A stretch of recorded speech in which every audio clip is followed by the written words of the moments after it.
মশলা দেওয়া হয়ে গেছে, ফোড়ন দিয়েছেন তাই তো। এবার কি করবেন, এবার বাটনা দেবেন, বাটনা দিয়ে এবার এই হাঁড়ির মধ্যেই হবে তাই তো মা, একটা হাঁড়ির মধ্যেই এগুলো হবে। কীভাবে হয় দেখাচ্ছি, দাঁড়াও তোমাদের।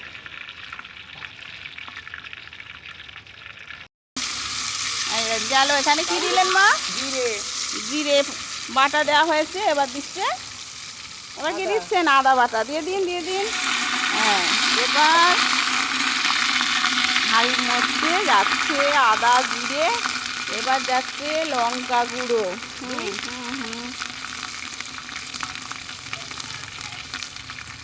এবার হলুদ গুঁড়ো।